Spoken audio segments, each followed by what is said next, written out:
En la camaricultura moderna siempre hablamos de genética, bioseguridad, densidades y sistemas de cultivo. Pero hoy vamos a entrar a un territorio distinto, uno que casi nadie discute, el comportamiento alimentario de nuestro camarón. Pocos productores saben, pero el camarón hace un ruido cuando come, y estos sonidos son imperceptibles para nosotros. Pueden revelar cuánto consume, cuánto tiene hambre y sobre todo si responde a nuestra dieta. Ahora, imagínate combinar toda esta información con una tecnología capaz de estimular el sistema neurosensorial del animal para que coma mejor, desperdicie menos y crezca de manera eficiente. Esto no es una ciencia ficción, es una de las líneas de investigación más innovadoras en la industria de nutrición acuícola. Y hoy vamos a explorar con una persona que está llevando al siguiente nivel. Amin Shaban, Aquaculture Manager de FODE, lidera un estudio donde la hidroacústica y micrófonos bajo el agua se fusionan para medir el aditivo neurosensorial que puede optimizar el comportamiento del camarón. Si eres productor o técnico investigador, este episodio te va a dar una mirada completamente nueva sobre cómo la alimentación del camarón y cómo podremos usar la ciencia para escucharlo, alimentarlo de manera más inteligente. Prepárate, porque hoy entramos a una acuicultura donde el sonido, la neurociencia y la nutrición se encuentran para transformar al camarón y a la industria al siglo XXI.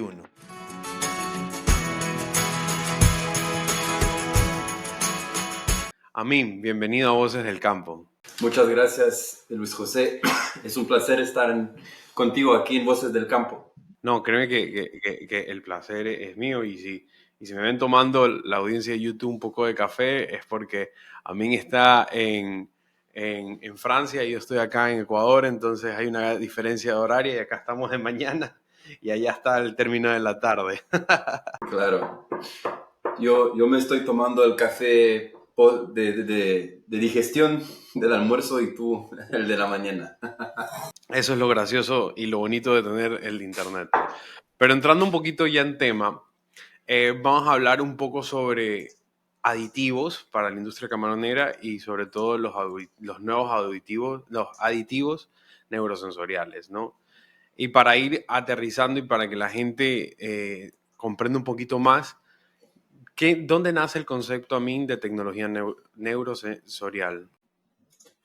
Bueno, Luis José, este concepto nació, neurosensorial es una palabra que ya existe, que ya se escucha en algunas referencias científicas. Si buscas neurosensorial en el internet podrás encontrar alguna definición. En nuestro caso, la empresa fue fundada por un veterinario especializado en ruminantes, en vacas. Okay. De producción, y él, antes de criar la empresa, estuvo trabajando en laboratorios farmacéuticos y otras empresas, y él estaba especializado en hormonología de ruminantes, en particular todo lo que es reproducción. Y durante su experiencia en otras empresas se dio cuenta que las aromas, los saborizantes, nosotros decimos flavors, aromas, producían efectos similares a los de las hormonas.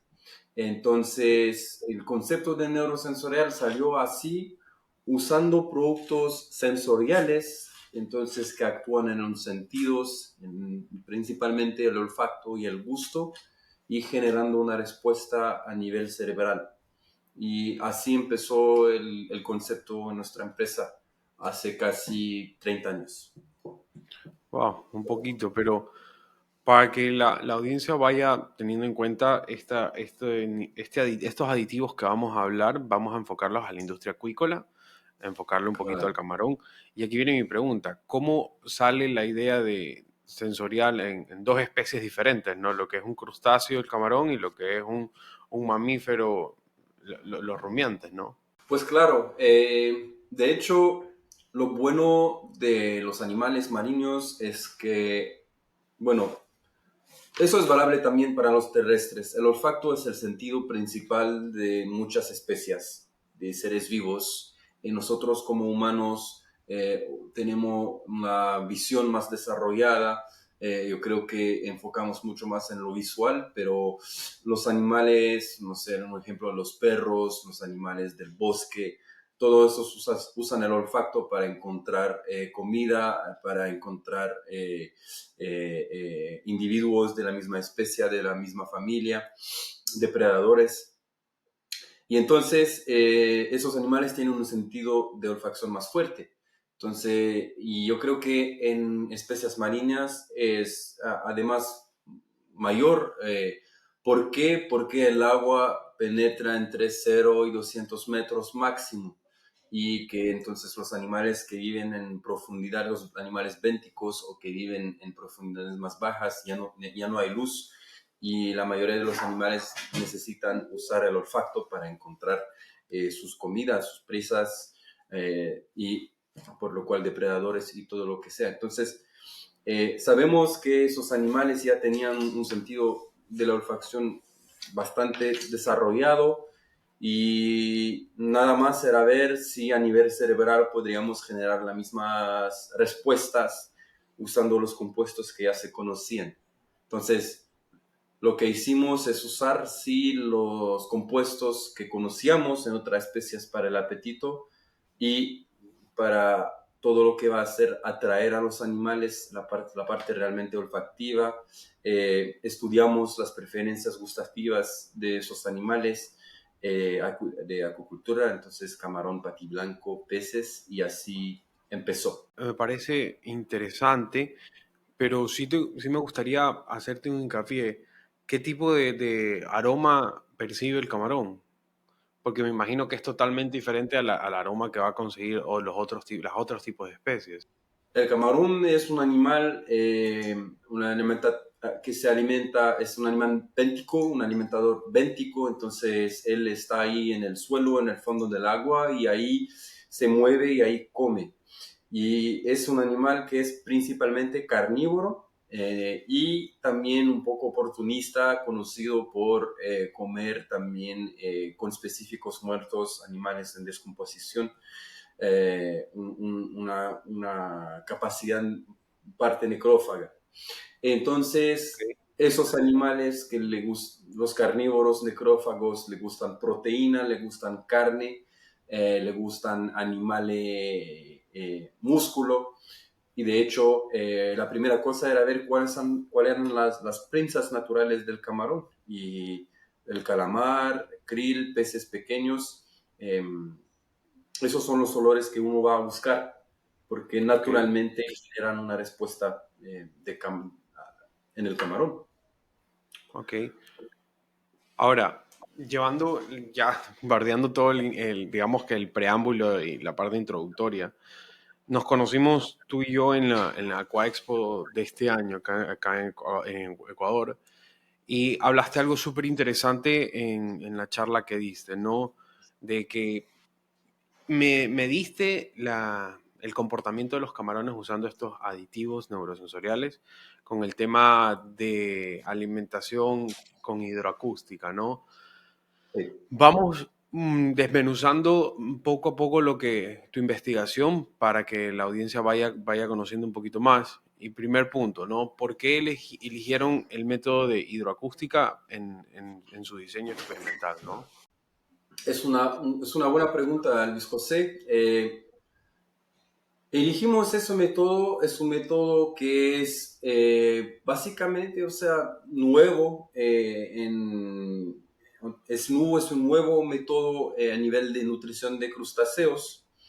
La Ok, dificultad que tenemos con camarón comparado a peces o a otras especies de acuicultura es que estamos en aguas de alta turbidez, en particular en Ecuador, donde se maneja alta densidad, donde hay más hectáreas disponibles y donde el concepto es un concepto de equilibrios de los suelos, de la materia orgánica y de eutrofización.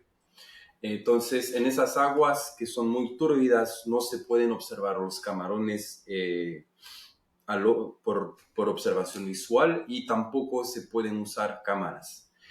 De Ok, hecho, en el pasado se ha desarrollado muchas pruebas para medir consumo alimenticio. Las bandejas, creo que las bandejas de alimentación que son las más famosas, que se bajan durante un tiempo y que se suben. Esos métodos en laboratorio te pueden dar buen resultado, pero en campo no son tan precisas. ¿Por qué? Porque el camarón tiene un comportamiento alimenticio bastante complejo. No solamente ingiere el alimento cuando lo encuentra, sino que tiene que llegar, que tocarlo, que triturarlo, que comerlo, que botarlo. Y eso hace que a veces en una bandeja de alimentación el camarón puede echar el alimento por un movimiento natatorio. Y ese ok, alimento no se puede contar como consumido, pero no se consumió. Y entonces, la tecnología hidroacústica, esa es una prueba. Hay otras pruebas de consumo de alimento, pero que se llevan en laboratorios, como la prueba de atracción con un laberinto en Y, en que pones el camarón en un acuario en una forma de Y, le metes en una cámara cerrada y en cada final de la Y vos pones un alimento y entonces tú abres la cámara y el camarón va a elegir uno de los dos alimentos. Y repitiendo ok, esa prueba, tú vas a medir cuál alimento fue más elegido. Pero de nuevo, esos son pruebas de laboratorios en condiciones experimentales que te necesitan mano de obra, así que tienen sus límites. De hecho, ok. el interés del hidroacústico es que primeramente no necesitamos observación visual, no sufrimos de la turbidez del agua, el sonido se propaga mucho más rápido, como 5 veces más rápido en el agua que en el aire. Entonces hay una buena sensibilidad para grabar datos en el agua, y pues porque el camarón tiene naturalmente esos clics, ese choque de las mandíbulas cuando está comiendo un alimento, nos da un indicador muy cierto de lo que está aconteciendo en el agua. Solo para confirmar, ¿el experimento lo llevaron en laboratorio o lo llevaron ya directamente a piscinas de camarón? Bueno, en este caso el experimento lo llevamos al laboratorio porque necesitamos una grabación muy precisa y con condiciones controladas para que los datos sean explotables a nivel estadístico. Pero hoy ya en campo se usan alimentadores automáticos con Ujú. hidrófonos, SACU1, que ya están bien conocidos, y esos usan la misma tecnología. Ok, sí, es que como tú dijiste que en un mismo estanque ponen los diferentes tipos de alimentos, yo quería preguntarte, ¿cómo haces eso en una piscina, me invento, de 5 hectáreas, que tiene X cantidad de acuífero, ¿cómo es? De hidrófonos?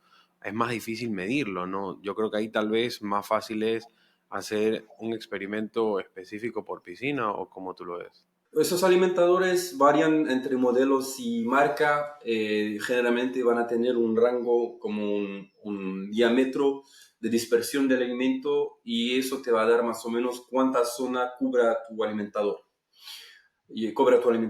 Entonces, en función de la superficie de tu piscina, del número de hectáreas, vas a necesitar 1, 2, 3, 5, 10 alimentadores automáticos. De hecho, yo creo que lo más importante es más a nivel de computación, es tener una método de grabación que realmente va a reconocer las frecuencias que son asociadas a los clics de las mandíbulas de los camarones, y filtrar todos los ruidos parásitos que pueden ocurrir en una piscina. Entonces, yo creo que las empresas que venden esos alimentadores ya pueden hacer esas pruebas, y también al final, ¿qué es lo que interesa al productor? Ganar dinero, mejor rentabilidad, mejor eficiencia.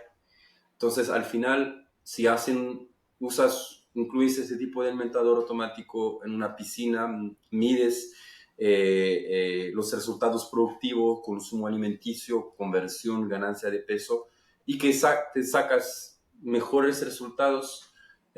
No importa tanto comprobar el comportamiento dicho y tener un análisis muy fino de los clics, porque tú ya sabes que ha sido más eficiente, porque Ok. más camarones vinieron. Créeme que a mí que sí tengo las preguntas de la parte de rentabilidad, pero las vamos a dejar un poquito al final. Antes de eso, sí me gustaría preguntarte cómo separaste los grupos investigados, ¿no?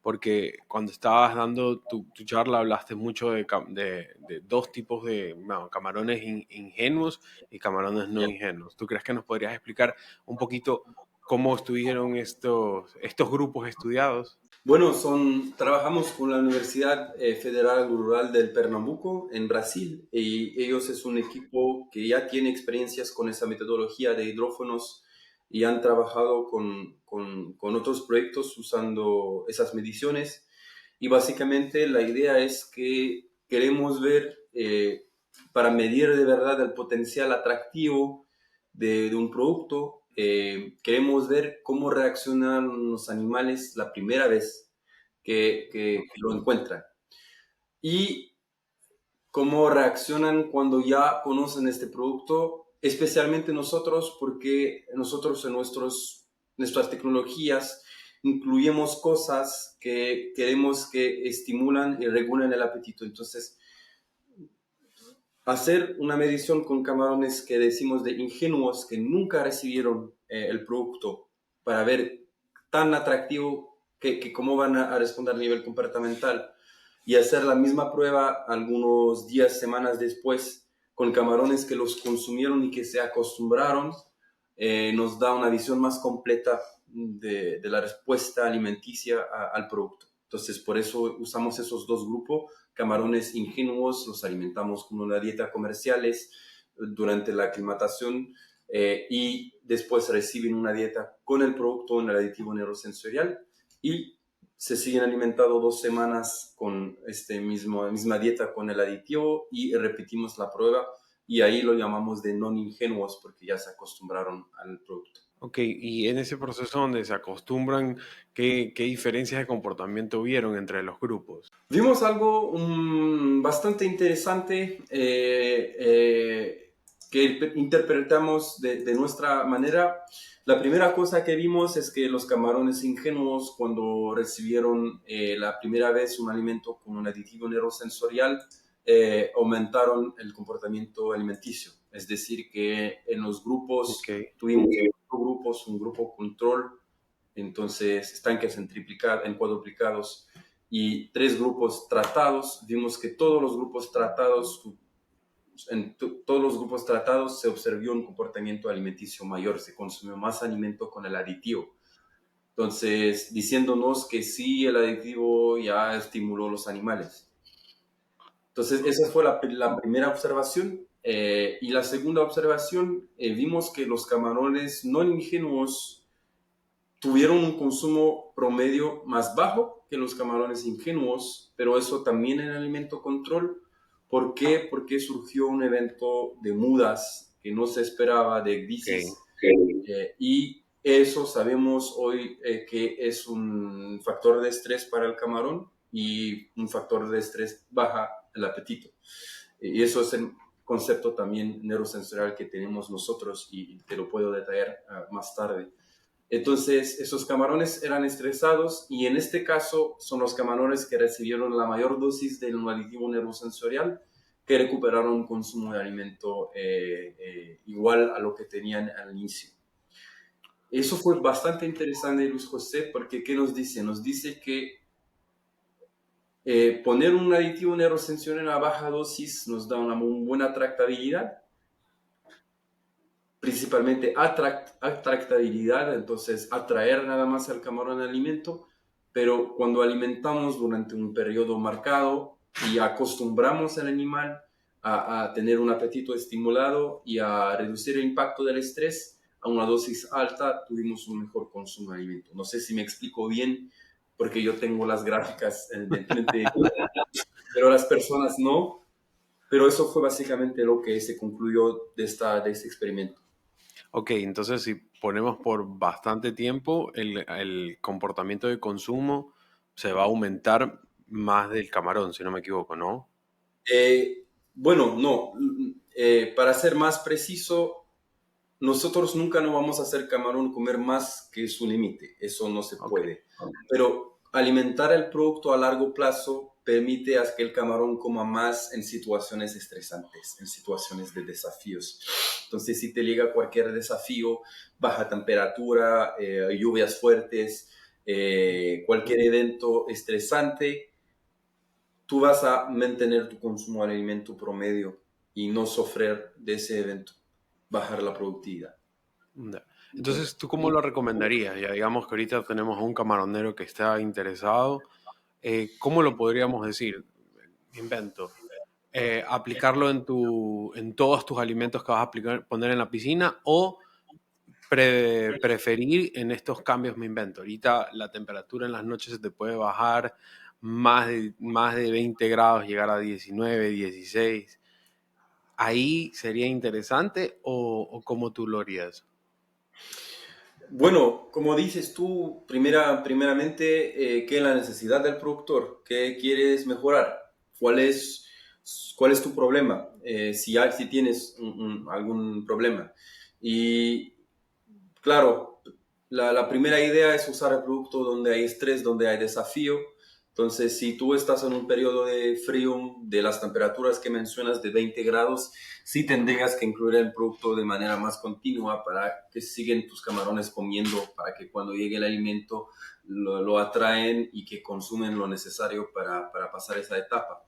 Si tu tema es un estrés más mecánico de manejo, entonces nosotros recomendamos usar esos productos algunos días antes de transferir y algunos días después de transferir o de transporte en aclimatación. Ok. Por ejemplo, precría se usan esos productos, la precría completa. ¿Por qué? Porque la precría es un estrés fuerte, es un ciclo corto y aún hay alta densidad y alto número de individuos. Entonces, lo que puedes ganar en biomasa es bastante importante.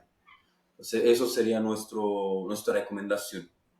En Ok. eventos críticos, estresantes y en continuos, si tú tienes resultados de consumo y condiciones desfavorables para el animal. Ya.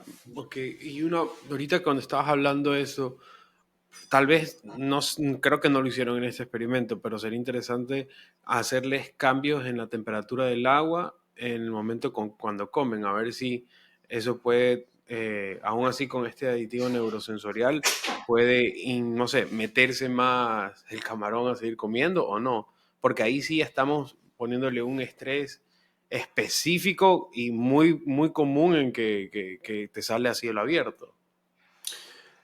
Claro, sería un tipo de desafío bastante fácil que podríamos hacer con los animales. En este caso, bajando la temperatura sería más eficaz en este tipo de metodología, porque una temperatura muy alta te genera otros tipos de problemas que no son el asunto de hoy. Ahora hay que ver, tú en Ecuador sabes mejor que yo, no sé si las bajas como los cambios de temperatura son tan brutales o progresivos. No sé si en Ecuador puede ser que de un día al otro pasas de 28 a 24 grados y por eso habría que elegir una metodología que sea representativa del campo. Podría ser Claro. una baja gradual de la temperatura, cada día bajamos un medio grado, un grado, eh, eh, para que sea así representativa del campo. Yo creo que siempre hay que tener eso en la mente.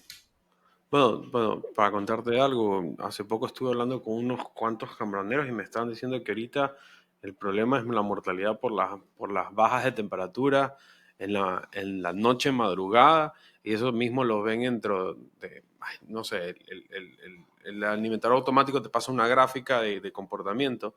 Justo cuando son esos picos bajos, ponen la relación de temperatura y se les baja 2, 3, hasta 4 grados. Entonces por eso, Ya. por eso te hacía esa pregunta, porque ahí yo creo que podríamos, no sé, ver más potencia en este nuevo Sí. aditivo, ¿no?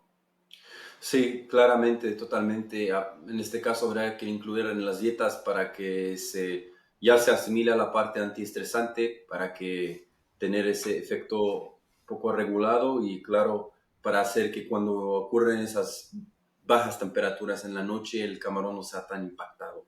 Amin, quiero hacerte esa pregunta.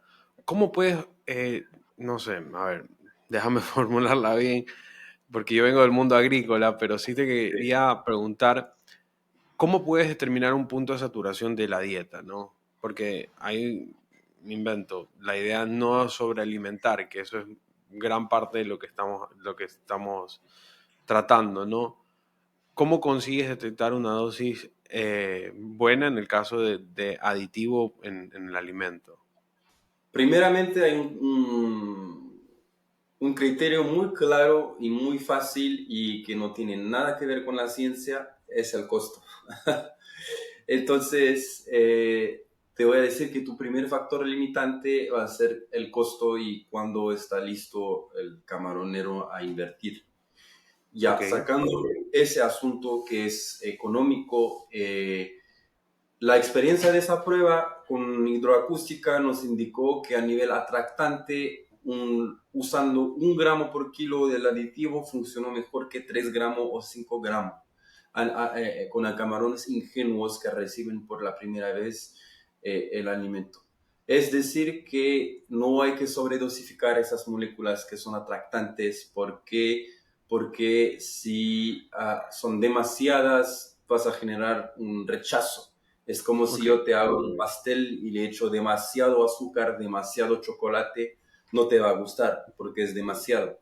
Entonces, esas pruebas nos ayudan primeramente a definir una dosis que sea adaptada, adecuada. Y hay otros asuntos, por ejemplo, de reglamentación, de compliance, que por ejemplo podemos poner esa materia prima en esa dosis máxima y esos son criterios que tomamos en cuenta cuando diseñamos productos. Entonces, a veces tenemos límites también como legales de uso de un aditivo. Entonces, entre eso, entre la experiencia que tienes en las pruebas y la parte económica, ya puedes elegir una buena dosis. Eso también te quería preguntar, compatibilidad con materias primas, ya tal vez salir un poquito de la parte del productor y vámonos a las empresas que producen el balanceado. ¿Cómo Sí. podemos hacer? Porque no vayas a cualquier marca comercial de alimento balanceado. Es muy común ver de que por disponibilidad de materias primas tienen que reajustar o cambiar las fórmulas. ¿Cómo se aplica ahí este aditivo? Yo te diría que es variable, depende de la fórmula, depende de qué dieta, qué tamaño, qué especia. Esos productos en general que se clasifican en la categoría de atractantes, aunque Ok. nuestro producto yo lo definiría un poco más completo porque también tiene esa propiedad de estimulación del apetito y antiestrés. Se usan en general cuando hay problemas con las fuentes de proteínas y principalmente las proteínas marinas que son la harina de pescado. Entonces, en general, cuando hay escasez, cuando hay alto precio, yo creo que las plantas de balanceado están más abiertas a cambiar un poco la fórmula, aumentar las harinas, las proteínas vegetales, incluir algunas proteínas animales de pollo, de sangre, algunos hidrolizados, y ahí es donde en general buscan un atractante porque la harina de pescado es el mejor atractante que puedes sacar. Ok. Es lo que coma, o sea, la harina de pescado, harina de calamar, es lo que coma el animal en la naturaleza. Entonces, cuando eso tienes que bajarlo, tienes que compensar no solamente la parte nutricional, pero también la parte atractante. Y ahí se meten ese tipo de productos. Yo creo que tal vez la mayoría de los productores no han de colocar este aditivo dentro del alimento. ¿Has visto marcas o compañías productoras de alimento balanceado que ya estén incorporando estos como una de sus soluciones para los productores? En eso estamos. Ecuador es un país un poco particular en que se usan muchos insumos directamente en el campo, en las camaroneras. El productor elige sus propios aditivos. y él elige su fórmula y en otros países todo ya viene en el balanceado. Entonces nosotros siempre hemos trabajado con los productores directamente usando los productos en campo y ahora estamos con algunos desafíos porque cuando tú tienes 200 hectáreas y que tú tienes camarones en la fase de engorda, la cantidad de alimento que vas a necesitar es muy alta y no puedes mezclar a la mano todos los aditivos que tienes. Entonces, los productos Claro. ya tienen que venir en el balanceado ya, porque para que tú compras el balanceado y que se mete ahí. Y también el tema de los alimentadores automáticos que almacenan una cantidad pequeña de alimento y si ese alimento lo mezclaste con agua y otros aditivos o algunos pegantes, se puede un poco eh, modificar la textura, alterar.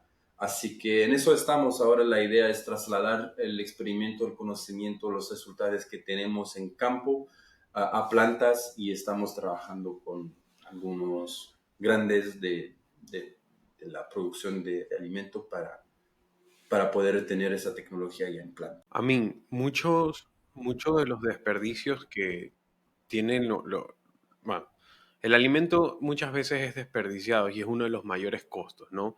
Y al mismo tiempo es una de las mayores fuentes de contaminación del agua en las camaroneras, ¿no?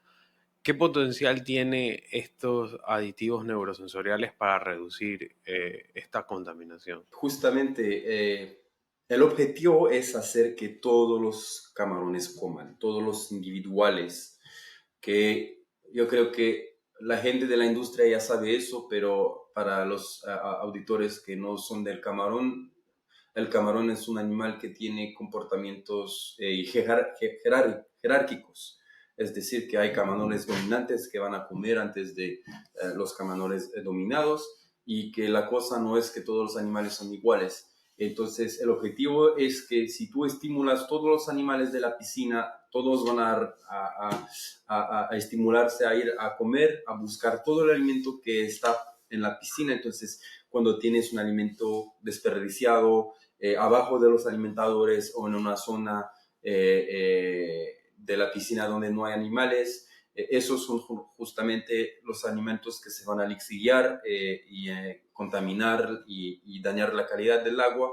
Y cuando ya usas ese tipo de productos que tienen un efecto atractante y muy marcado, eso te ayuda a que todo el alimento sea consumido y que todos los animales vayan a comer. Entonces, como todos coman una cantidad más o menos igual, también sacas una mejor homogeneidad de tallas. Entonces, ganas las dos cosas a la vez. No, y además en este último congreso de los productores, bueno, muchas de las charlas eran ver cómo reducir la carga orgánica que tienen las piscinas, ¿no? Porque a la larga está generando mucho más problemas en la producción que el mismo balanceado y gran parte de la carga orgánica viene por el no consumo.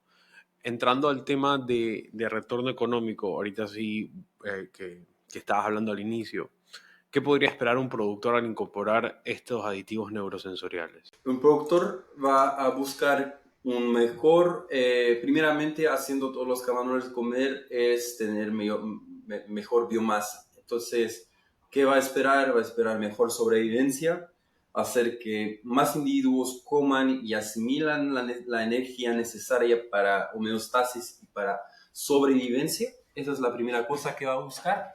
Y la segunda es hacer que todos coman más, entonces sacar un mejor crecimiento. Sumando el crecimiento a la sobrevivencia, tú vas a tener una biomasa mayor, vas a vender más animales y vas a ganar más dinero. Eso sería, la verdad, básicamente lo que vamos a buscar, que sea en laboratorio, en precría, en engorde, a través de esa tecnología.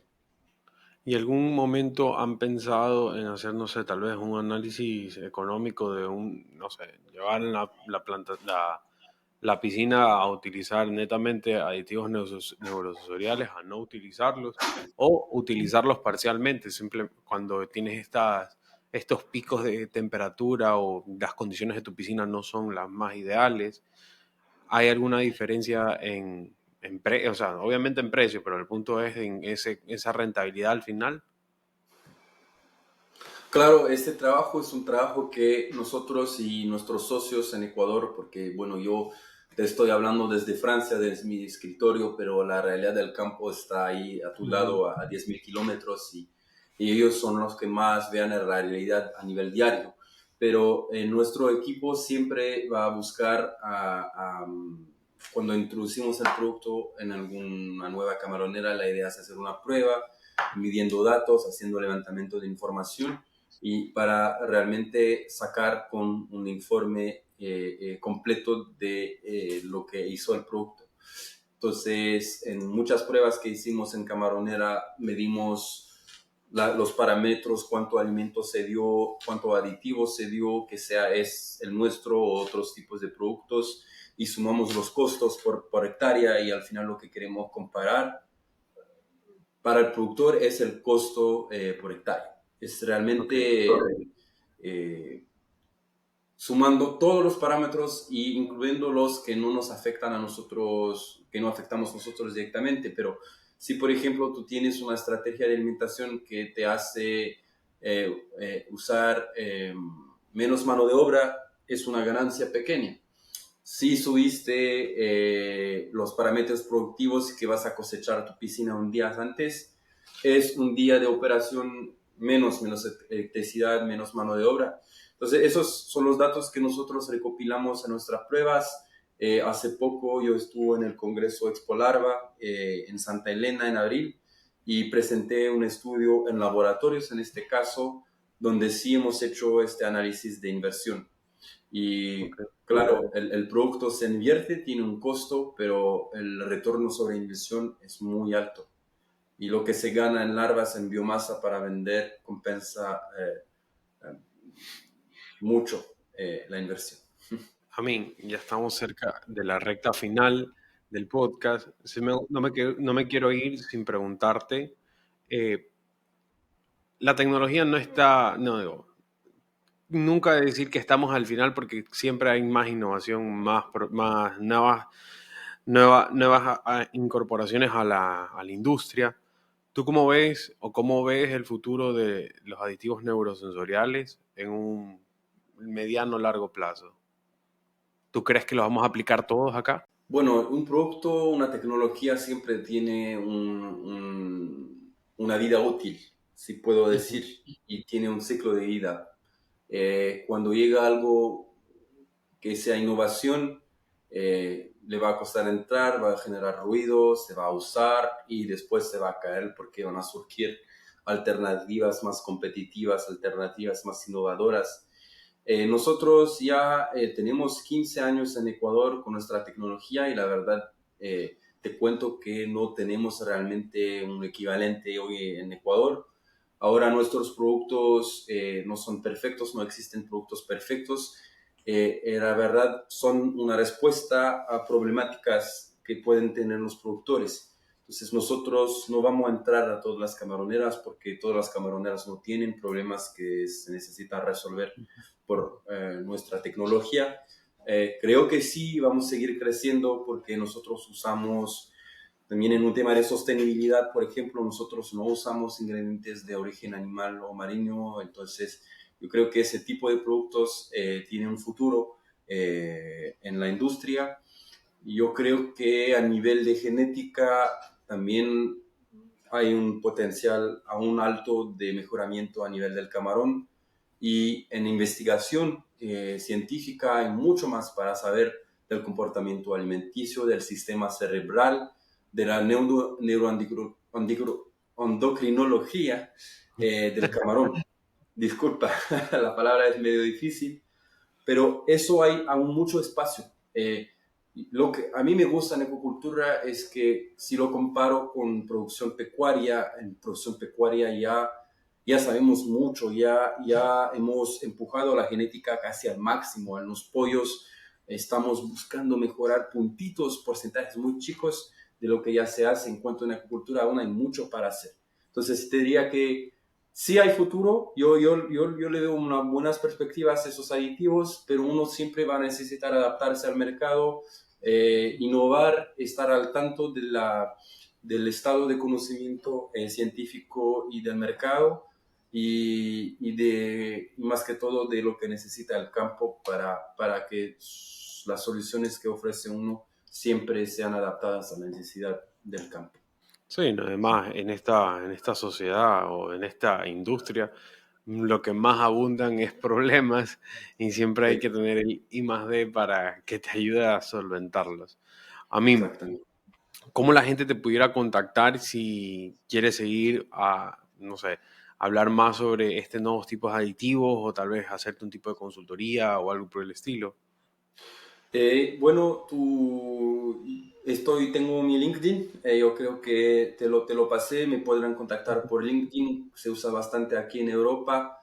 Te voy a dejar también mi correo como de FODE, Perfecto. así que los que me necesitan pueden escribir ahí, de ahí los puedo redirigir a tal vez nuestros equipos en Ecuador, en México o a donde sea, y con gusto les podré hablar más de ese conocimiento que tenemos y que intentamos compartir con ustedes.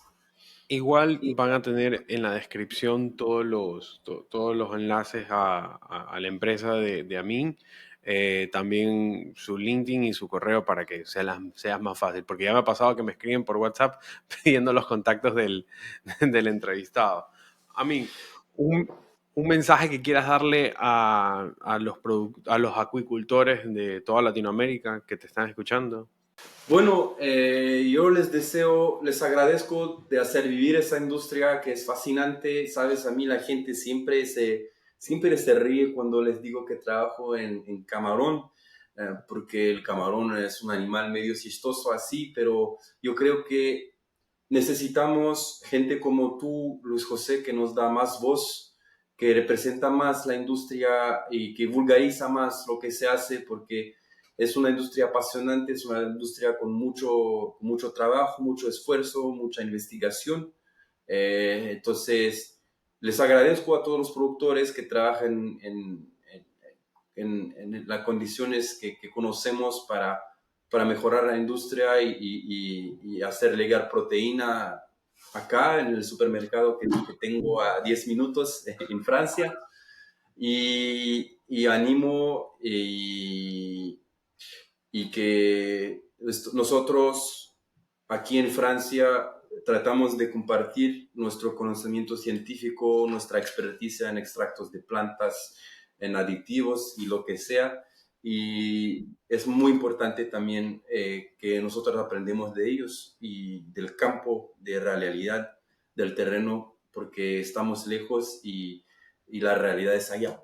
Entonces, siempre es un gusto poder visitarlos y aprender más de esa industria. Eso es mi mensaje, Luis.